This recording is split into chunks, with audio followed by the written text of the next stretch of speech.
Good morning, everybody.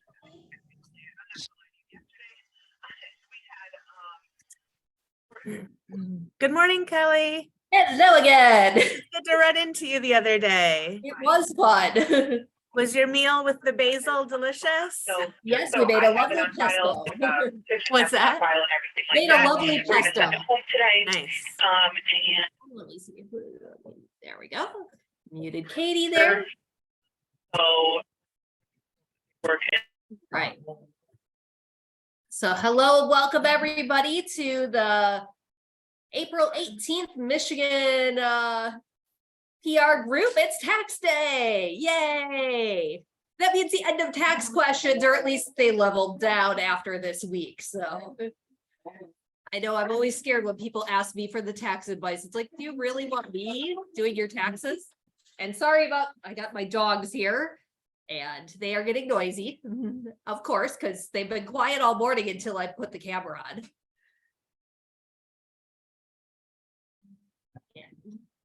So before we get started, I did have one request today, and I'm going to pop this in the chat. It's from Heather Wood Gramsa she's the MEL specialist, and she is asking everybody to fill out this survey link that I'm going to pop in the chat right now.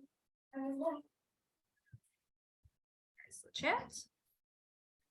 And it's to help Mel keep saying what services that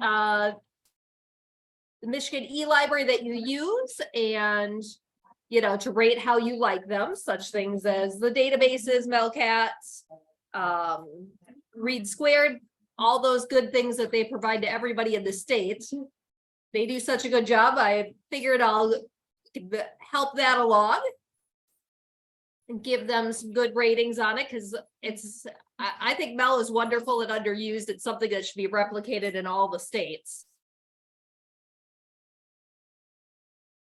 So I popped that in the chat if everybody can take a look at it when they get a moment and fill that out. And it was a quick one, which is also appreciated. So I don't know, Adam, did you want to, I don't know if you're part of this survey at all, or you wanted to add anything to that?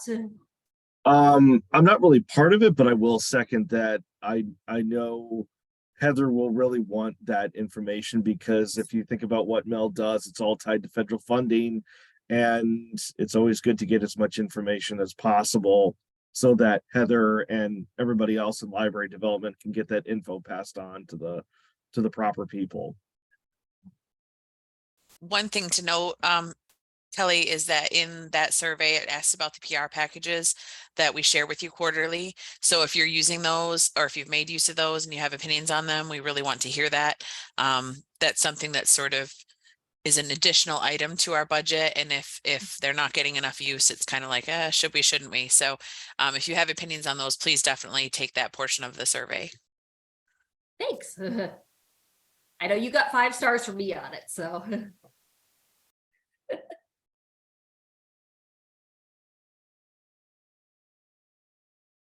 all right, so that was my one thing I wanted to make sure to start, get going up front and center, so I did not forget, and because Heather asked me so nicely on that one.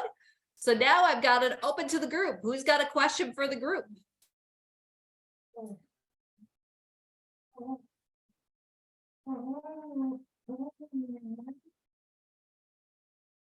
I don't have a question, but I have a couple things I wanted to tell people about, if that's okay. Of course. Okay. 2 things. One, this week is the kickoff of the Michigan Notable Books Tour.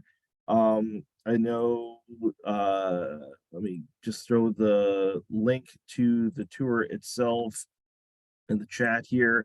And it looks like our first ones are starting on the 20th. So I would just encourage anybody who is a tour spot, if you're going to be doing like any social media, make sure that you tag us. If you do like an event posting and you want to put Library of Michigan as a co-host, please do. If you get a chance, you can always email me just to let me know, because then I can make sure that we acknowledge that on our social media as well. I'm going to try and do like a weekly posting on ours of all the libraries that particular week that are going to be hosting notable book authors. So you're also welcome to share that, even if a library, if you yourself aren't hosting one, but if there's a library near you, just to help get the word out. Then the other big news that came out recently is Michigan now has a poet laureate, which we haven't had one since 1959. So that's Nandi Comer, and she is that position is affiliated with the Michigan Department of Education and the Library of Michigan. So if you're looking for more info on that, we've now got a page on our website for her, and I'm going to put that in the chat as well, which is really cool because there hasn't been one since 1959, and we were one of 4 states that did not have a poet laureate at all. And I know she's going to be eventually going out to libraries and schools on behalf of MD in the Library of Michigan. So I would keep an eye out for any info related to that, because I'm sure we'll be looking for host locations. It won't be as much as like the Notable Books Tour. It would roughly be around, like, I think it's going to be around 7 to 10 locations per year over the next 2 years. So if anybody has any questions about either of those, let me know. Yeah, just wanted to get that out there.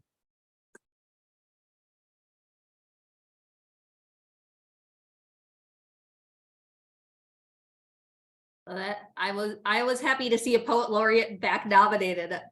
I'm like, I didn't realize we didn't have one, because I guess I've heard of, like, I know Detroit has a poet laureate. I guess I've heard of that and never realized the state didn't. So it's a good addition. And the UP has one too. Like, I found out about that a while ago, and certainly random other cities and localities. But it's like, yeah, it's time to bring one back. And she's a good one. Like, she is very dynamic and anxious to get out and do a lot of things. She works for a nonprofit over in the Detroit area, and she is a powerful voice that I think a lot of people will enjoy hearing.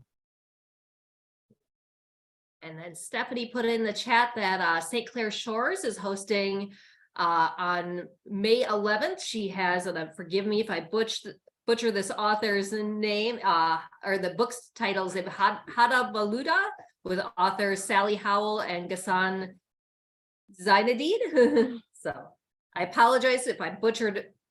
I'm sure I did butcher that name. So No, the Hada Baluda, you got it right. You did good. okay. Guess I've lived in Michigan long enough here that I Hey, if pick you up could on say some of Kitchen that to Kippy and pronunciation. Sault Ste. Marie correctly, you're doing okay. And we have a question in the chat here from Kristen. She wants to hear what other people are doing for the summer reading program and how to let people know what programs are going on. Newsletter, poster, calendar. Yes, yes, yes. Send the info to the schools. So I'll start. I know I just finally got a good contact at our local public school system, and I'm so excited. I gave her a tour of the library. She hooked us up with a marching band director for a program in September. And it's like a whole other day that we can get word of stuff out to the schools. So what's everybody else doing to advertise summer reading? Catherine put in all of the above, and they're also doing school visits. Natasha said, yep, to everything.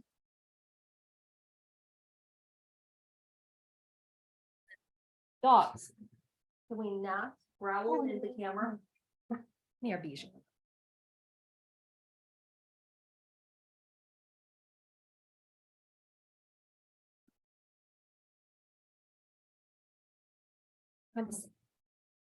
Is anybody doing anything special?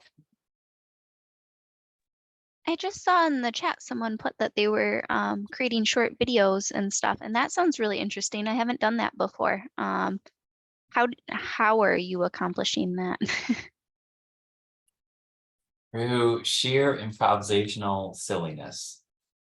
We make informational little 59-second videos for the kids, and we try to be as embarrassing as possible and as cringe as possible to make them giggle. but then also kind of get them excited. So we're able to send these videos to their teachers and they'll be able to show them to them in class because it's very short and very quick.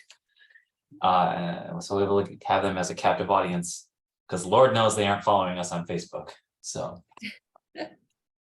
What are you using to create the videos? Are you just like cell phone, or how do you do it? yeah, I'll use my cell phone or we have a Canon camera in here and I'll just film it and edit it very quickly.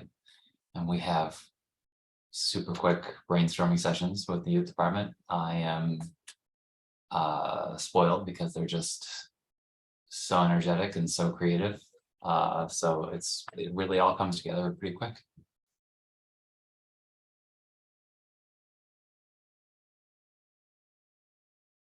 It's a great idea.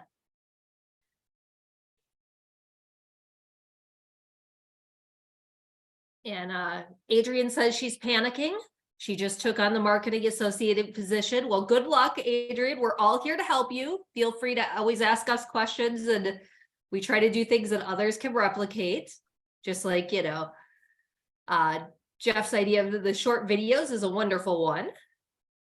Thank you. I appreciate it. I mean, and we throw those onto Facebook anyway, because I'm sure the parents will laugh at them too. So and the parents would say, oh, okay, of course, yes. Summer kickoff is coming. Great, that was silly. Boy, howdy. My librarians are cute. I'm gonna take my kid. Let's do it.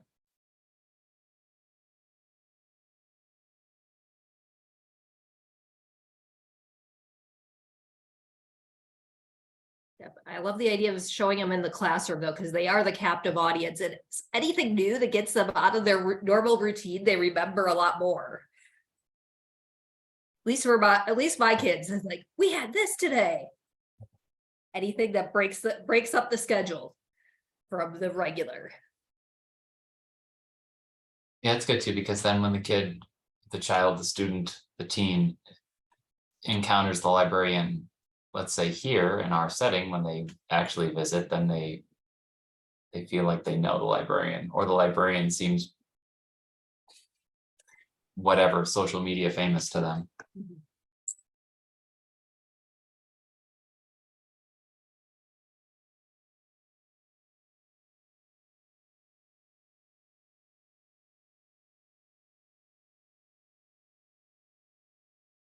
Who else has good ideas for summer library program?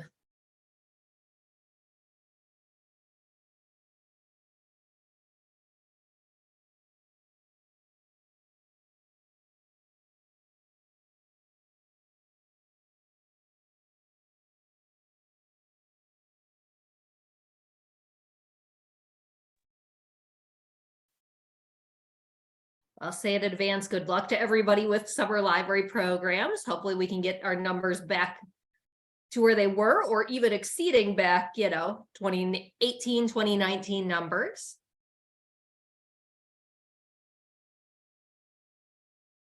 I was wondering, does anybody use like a special hashtag for summer reading at their library? And do you have any success with getting your patrons to use that hashtag, like when they do come to your programs? Because it's kind of its own marketing. I just don't know, like, if people are using that still or not.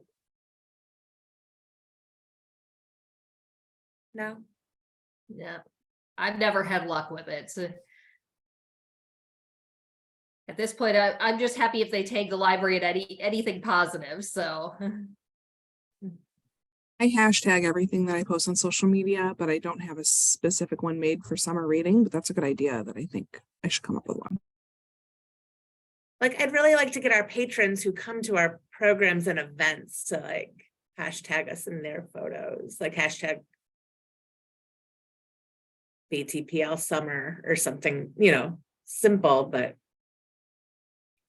I think as long as they tag us, that's a win for me. That's true. And I will see people tagging us much more often than hashtagging us, which that's going to help hook in a new follower or 2 new followers a lot more effectively. Do you then reshare that content? Depends.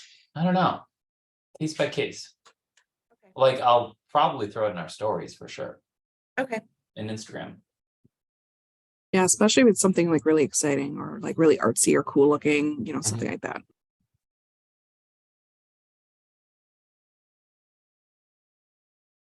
And we also have a couple ideas in the chat. Kristen said it's her first year promoting summer reading program, and they're doing a special edition newsletter that has all the programs inside, and they're going to send it out to both their normal mailing list, but also to the schools as well. And then she also says she's been doing social media for 5 years and she has no luck with the hashtags, but she does have luck with tagging.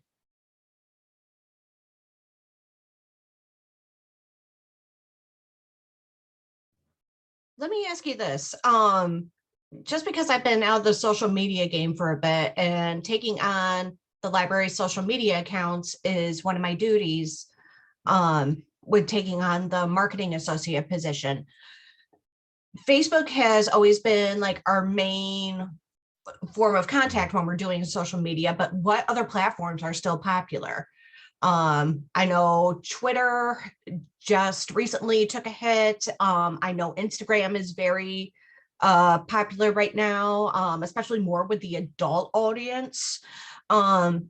I guess, are there any other social media areas I should be concentrating on? TikTok, if you're really brave. Fair enough. Facebook and Instagram is where we get the most interaction. We're trying to do more with LinkedIn right now, but with a kind of not promoting our programs, but trying to do kind of a different take to the more to maybe other libraries or to business professionals in our community. And Twitter is our least interacted with account by far and falling fast. Well, even when I was doing social media way back when, for another library, it was, not really popular. So it seems just, especially in professional instances, to be falling by the wayside. So.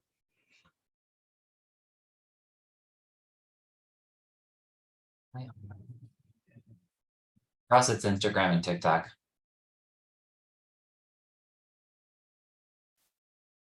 But Facebook's not terrible as far as engagement for us.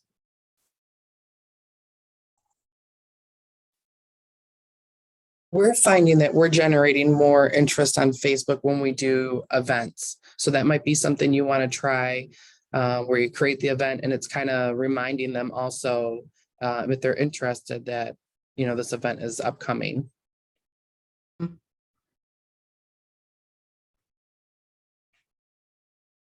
Okay.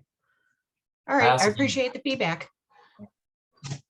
I find it effective to throw an event into an Instagram story as well, and then include the link to the registration right there, and then I'll see results that way. We had another tip in the chat, just sharing to Facebook groups, especially if you have a local community group that seems to reach a lot of people in the community. I do have limited success with Nextdoor as well. I don't use it too often, and I find it devolves into, people complaining about, dog poop and garbage cans, but I do get the occasional, that's where I saw it. So I post maybe once, twice a month on that. And Natasha said that parent mom groups are great on Facebook, especially for cross posting.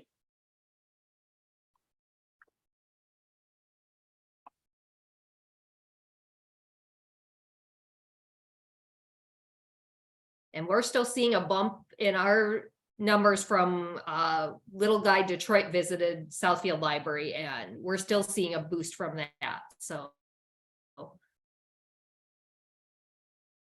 definitely, yeah, the parents and moms groups are powerful things.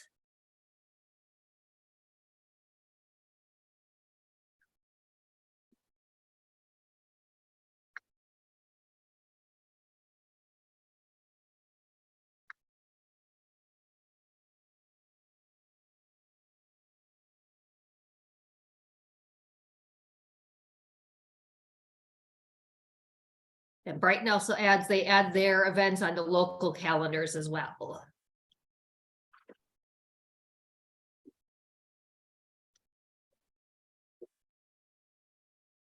Sometimes I think if there are organizations or businesses in the community that are like a crossover type thing too, like KPL recently had an author who was a person who was banned with singing at bells. So like, you know, doing that crossover advertising brings in people. My son is 24 and he's a huge reader, but he never sets foot in the library. He does all of his digital, you know, digital reading. And so he really wouldn't have known about that event, but it happened that he saw like a posting from Bell's. So some of that crossover advertising, if there's a chance to kind of make that happen, I think is a good thing too. Yep, you're right. The more cross promotion you can do, the better. And you know, that is the benefit of the partners. If they can put out the word, you can put out the word. Hopefully that expands your audience reach.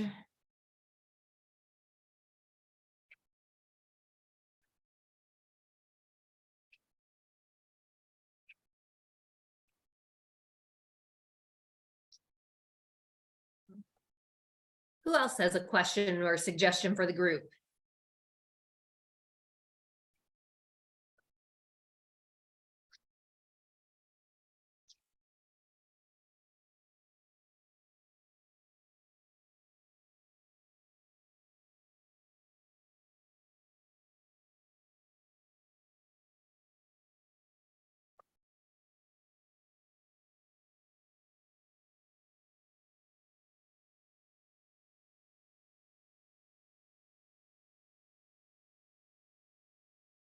We're quiet today. Oh, good. We have a question in the chat here. Let me. What services do people use to send out their e-newsletters? I'll chime in that we actually, Catherine says Orange Boy. We currently at Southfield, we're using Library Aware, but as of July 1st, we're switching to Orange Boy. Nothing against Library Aware. I like them, but Orange Boy just has so much more to offer. They have Orange Boy, another Orange Boy, Constant Contact, and piggyback off the city's e-newsletter.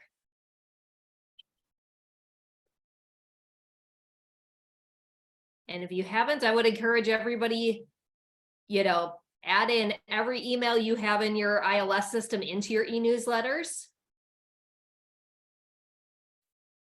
You know, our board was hesitant to do that when we did it a few years ago, but it was during pandemic. And so they agreed, and we have had very few unsubscribe rates, 0 complaints about that. So.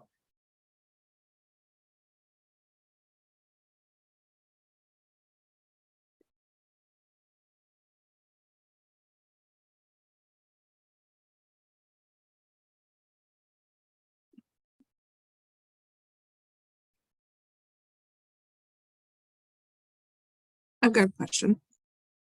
What are your prizes for your summer reading?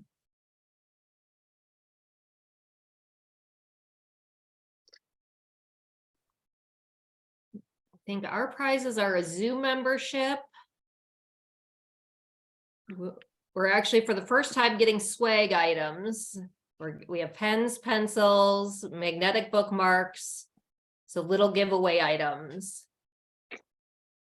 And then I think we also do little gifts, gift certificate to our friends book sale, a book and a book bag, and they get $10 gift certificate to there.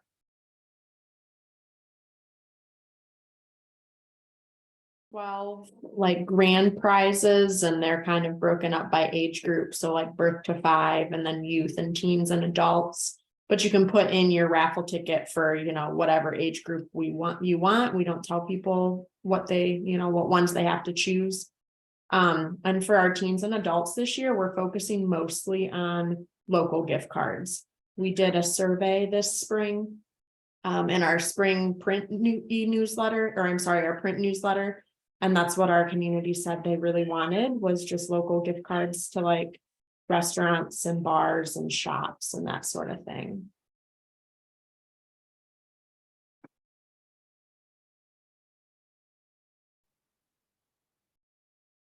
And Elaine chimed in that they gave away branded sunglasses. And another, Adrian said the Zoom membership was a big one there. And going back to the e-newsletter, Heather says they had constant contact and they've had a good uptick in subscribers since they started paper clipping their newsletter signups to their library registration forms.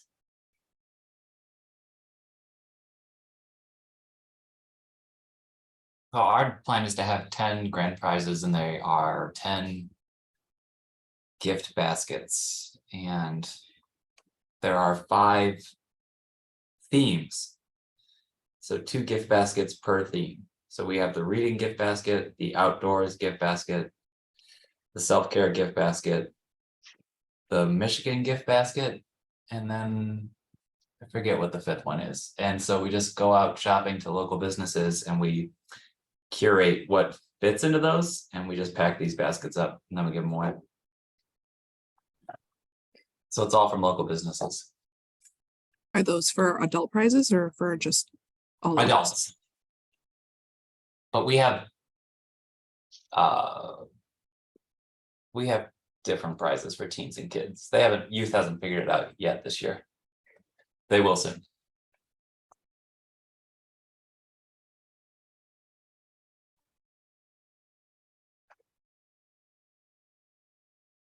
I do like the idea of the gift basket because I'm sure people, if you put those out for people to see, it draws interest into itself. And how can I get that?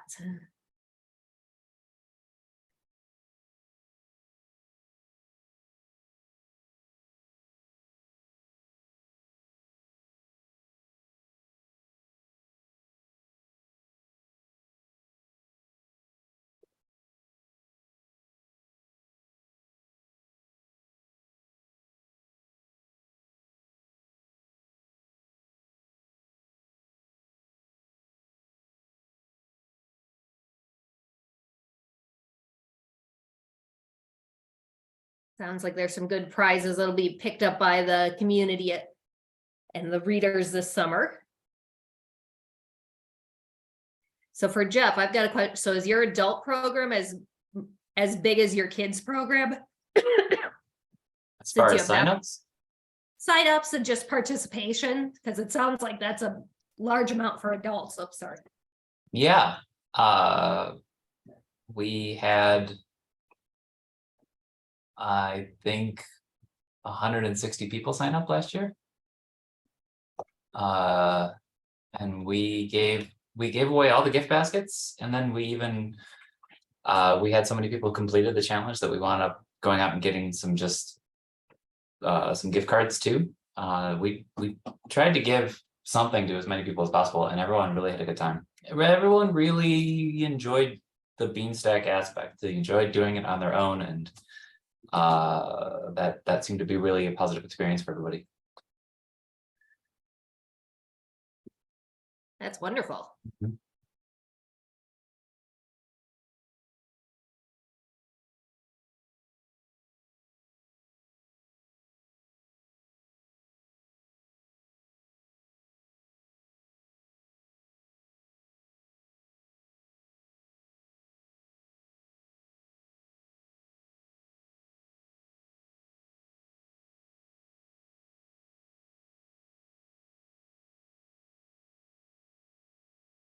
So what other questions or stumbling blocks or ideas do people have for the group?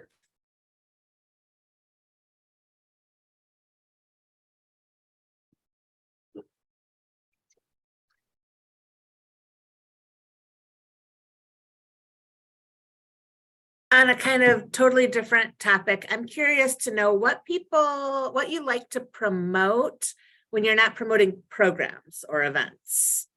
Everybody's like library services. Okay, well, what are you having luck with promoting that's not a program or event, I guess is my question. Special collections.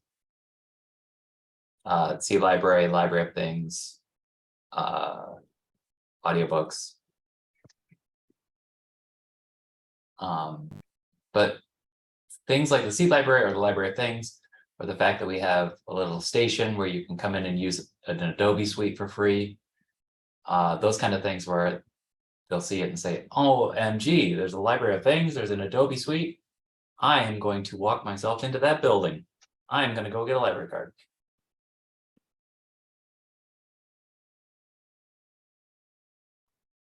I just recently posted about Creative Bug. So an e-resource. Yeah. So I don't do those a whole lot in a row, but every once in a while I'll throw one in there. Hey, remember this thing that we have? And a lot of people forget that we have it or just never knew to begin with.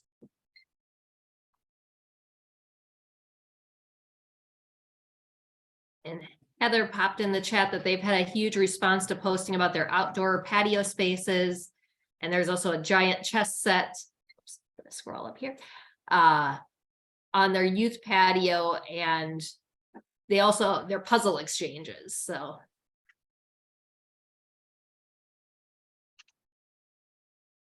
And Adrian posted that their patrons like to interact with silly posts from the librarians, so their memes can get a good response. I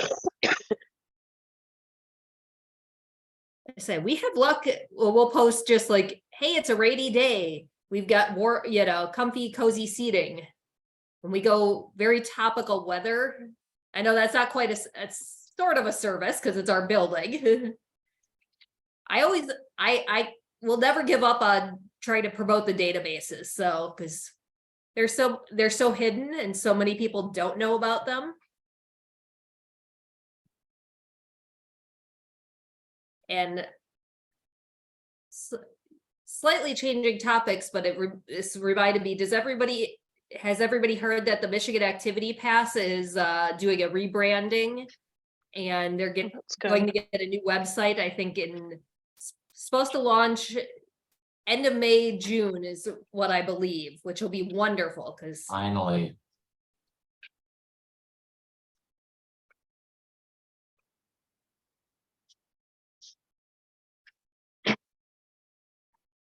And Alyssa said that they've had good luck with their book talk videos.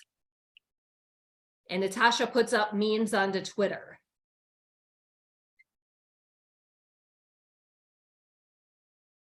That's all really helpful. Thank you.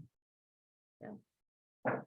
And Brighton also said that she seconds the outdoor seating, that people love seeing the birds, animal, and deer that are out there.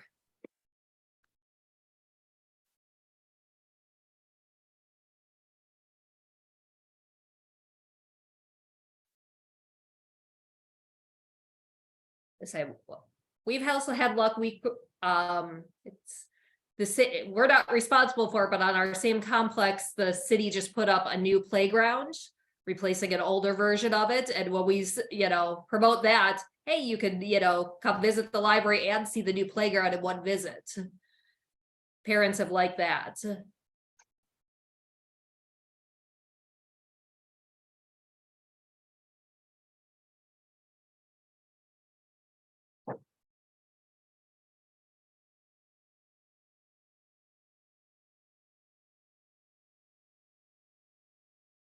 All right.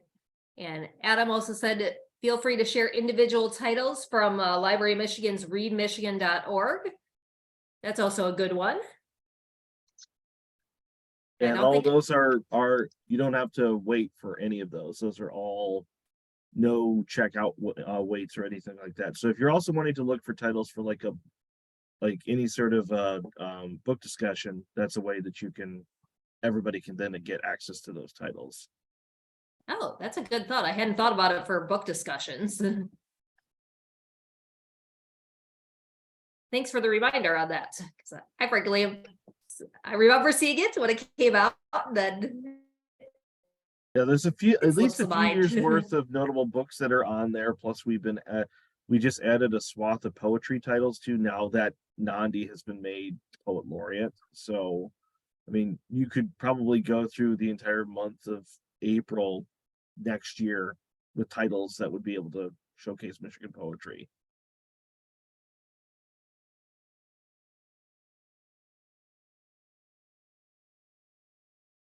And here we have a question. I gotta scroll up to get to the beginning of it. From Brighton, has anyone picked up on the formats of posts on Facebook? Which do they see more? Is it events or just regular posts? Has anyone experimented with what gets the best engagement?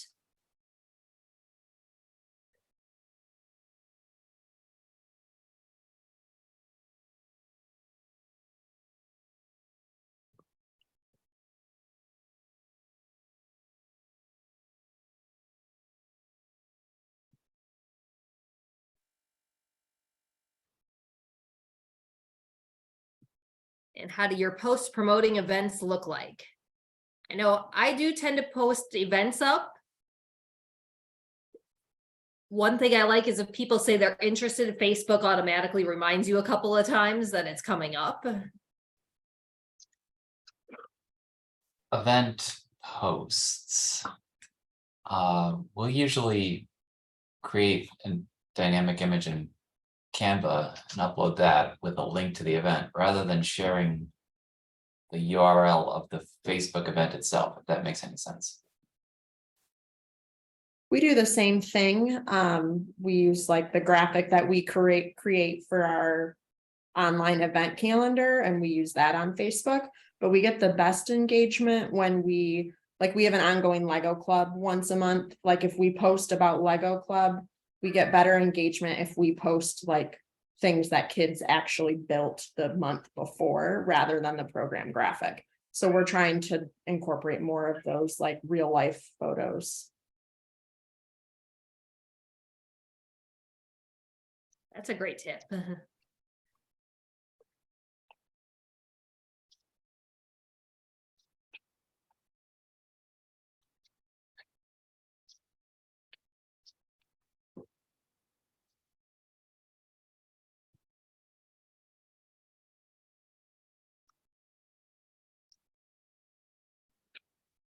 Oh, and Natasha says that for some reason, their Facebook page doesn't allow them to create events. Well, for good or bad, Facebook is always changing things. So hopefully they change that for you for the better. And Elaine, you have to drop out, but thank you for joining us this far.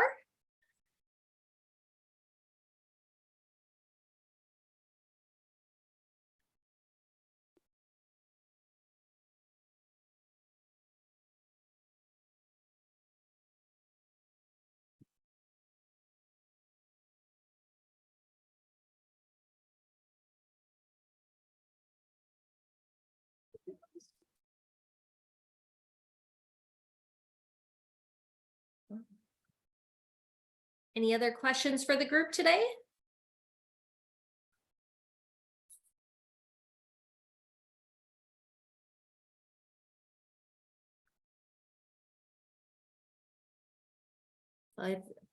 So I'll just say our next meeting is going to be on Tuesday, May the 16th. It'll be another roundtable meeting.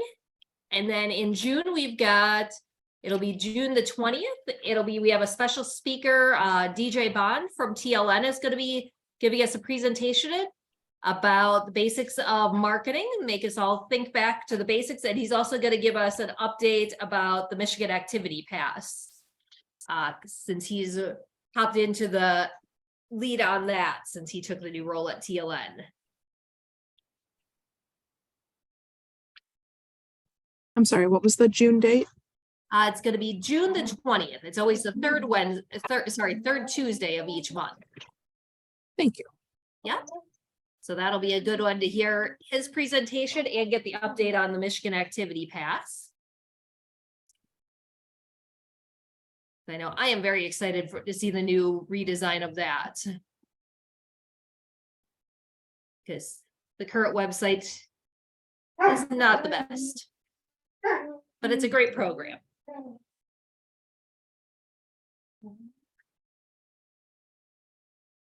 Anyone else have any other thoughts they want to share?